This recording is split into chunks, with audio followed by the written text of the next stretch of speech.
what would you consider to be the just, fair, real solution in Palestine? In my personal view, the only thing that can work is one democratic state with equality for all. My view is that Palestinian society is not ready for that now, and Israeli society is definitely not interested because they're on the top and don't want to give up the privileges they have. So I think that will take a long time for that to happen. But that's my personal view. I'm much more focused on what Canada should do and could do. I mean, I leave it to you Palestinians to work out what your vision of the future is.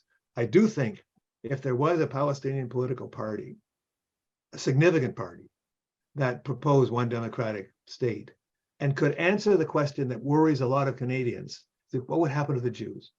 That's the question that's in the back of the mind. If there was a platform, kind of like I'm sure you're probably fed up with being fed South Africa, but the African National Congress had a platform and it said what was going to happen to the whites. And we believed it. We believed Mandela. We believed he had public support. Then that wasn't easy. So if there was something like that, I would have more success. As long as Canadians in the back of their mind, it's a frustration that I have, but it's the reality. Canadians are more concerned by what happened to the Jews in the past and what might happen to the Jews in the future than they are about what is happening to Palestinians today. And that's my frustration. Like the conversation about South Africa brings to mind another issue that I want to learn more from you about. The issue of, French settler colonialism in Algeria and how Canadians viewed that versus Palestine and what's happening in Palestine and why they viewed the, French Algeria the way they did and why they still view the issue of Palestine and settler colonialism in Palestine today the way they do. Well, first of all, I would say that the notion of Israel as a settler colonial project, one which I totally support now. I did not support it 5 years ago. I can tell you why briefly, but I'm not, unless we want to get into that. But I would say that today, 1% of Canadians would accept that. This is a notion that is penetrating in academia, but it's not popularly accepted notion. Most people see this in the frame of two peoples with kind of competing and more or less equivalent rights fighting over a piece of land. That's how most Canadians that's the liberal Zionist kind of perception of it, that the Israelis have a right there, the Palestinians have a right there, and they just have to draw a boundary. That's how most people see it, unfortunately, and that is our official Canadian government position as well. And it's not only Canadian government position, it's the official position of all political parties in Canada. I live in a swamp of liberal Zionism. And how did they view the issue of French Algeria? That's fairly easily accepted as an anti-colonial struggle. No, but there's no law that people have to be consistent. And was this also the case among the French-speaking community in Canada? I don't know. I was going to guess, but I say actually I don't know. Okay. Because that's an interesting angle to see how they think. There's also another parallel you can think of in terms of settler colonialism in Canada. I'm not talking about the English-French, I'm talking about Indigenous issues. This is actually a very positive development for the human rights for Palestinians, because Canada is going through a very painful discussion about settler colonialism in Canada and its impact on Indigenous people and what we should do about it. And that is something that sees many of the churches, and it's helped them see Israel-Palestine, some of the leaders, some of the more thoughtful people, in terms of a settler colonial issue. But there's a huge difference between the Israel-Palestine situation and the Canadian one. No Canadian fears that the Indigenous people are going to throw us out. It's just no Indigenous people were asking for it. It's just not an issue. It's impossible. Whereas a lot of Israeli Jews fear that, and they tell Canadians that that's what's likely to happen. So Canadians fear for what you guys might want to do to Jews.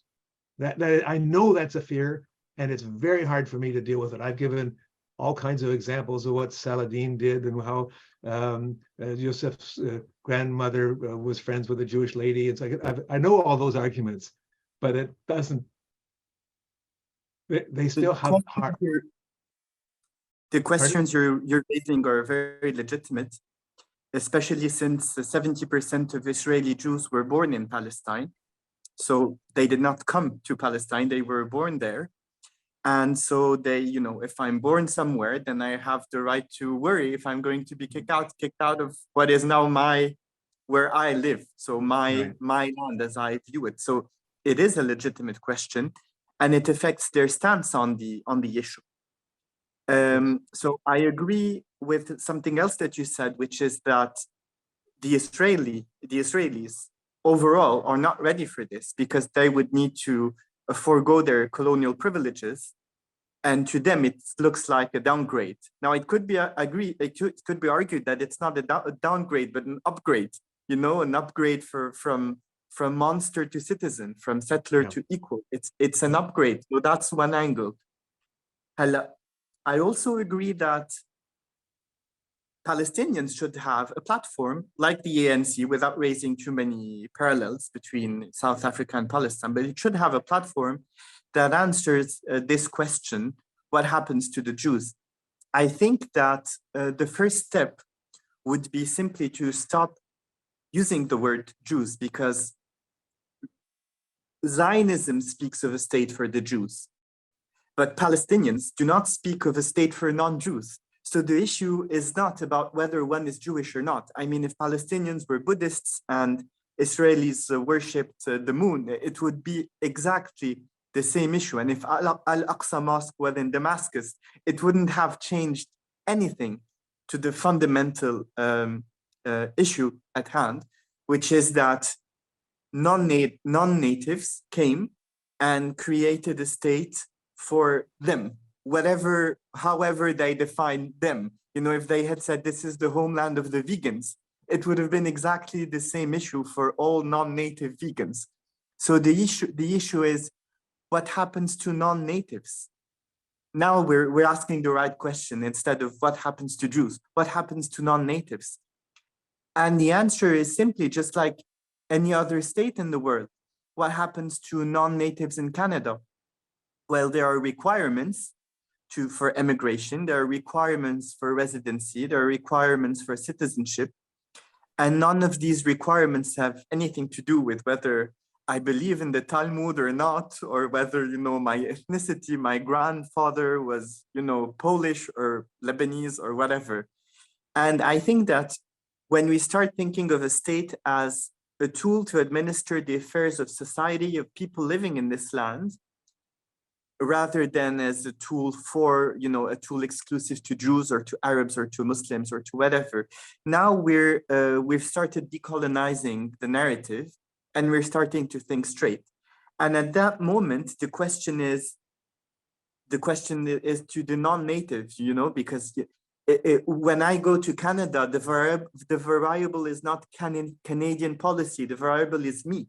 Canada has a policy that is willing to grant residency and citizenship, and the variable is me. Will I accept it or will I refuse it? It's not Canada who is kicking me out. It's me who is choosing to either become an immigrant, a resident, eventually a citizen, and eventually a Canadian, and eventually, even to have Canadian children and become natives.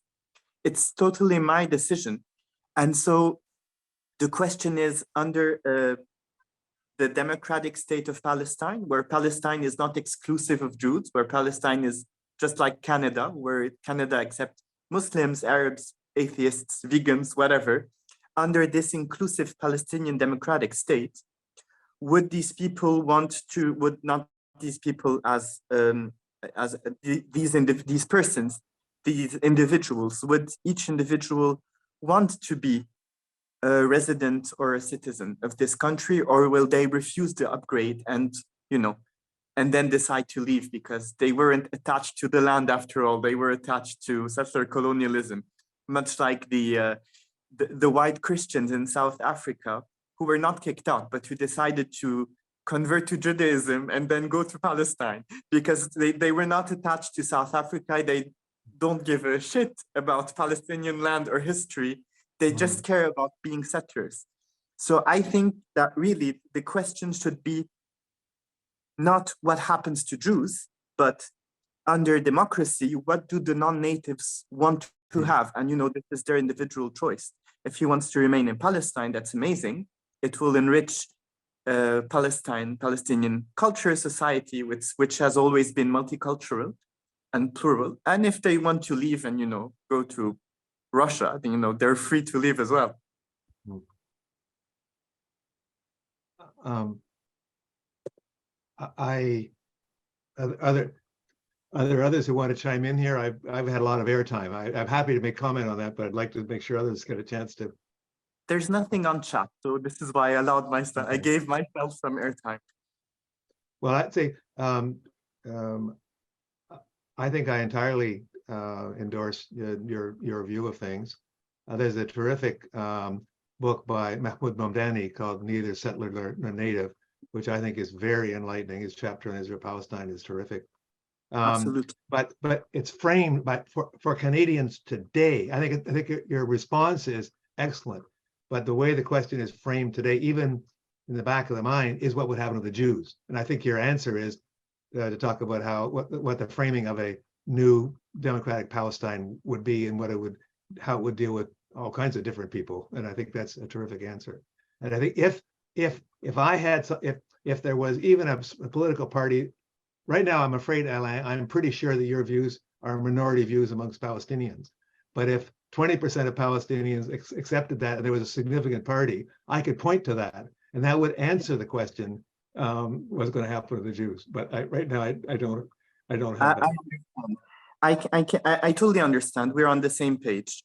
By the way, from the way you answered a couple of questions at the beginning of the talk before we started, I thought that we would be heading here. By the way, your approach is revolutionary.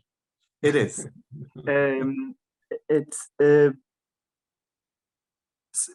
I'll give just two information. Yes, we do need a political party that proposes this platform, this solution, and we do need a sizable percentage of Palestinian population who agrees with this proposal. According to a poll 2 months ago, 27% of Palestinians support this solution.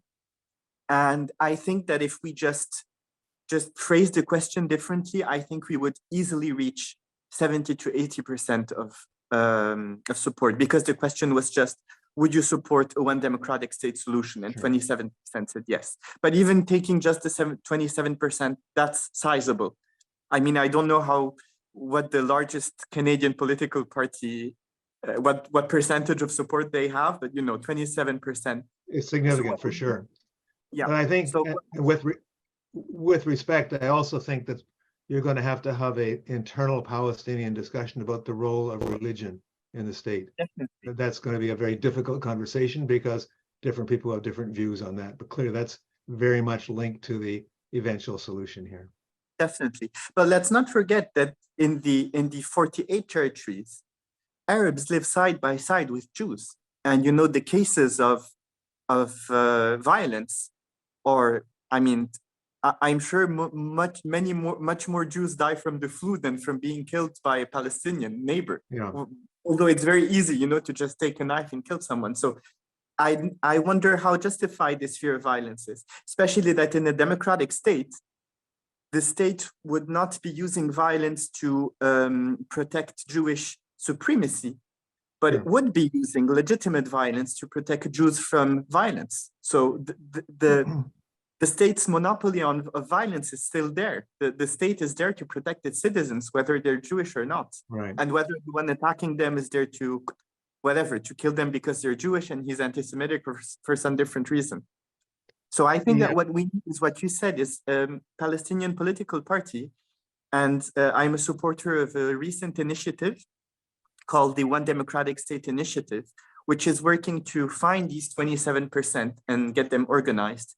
And we have groups springing up in Haifa, in Gaza, and in the West Bank. Also a little in where I live in Lebanon, much less in Lebanon, but also that. So our goal is to, lead eventually to the creation of one or several political parties who propose this as a final solution.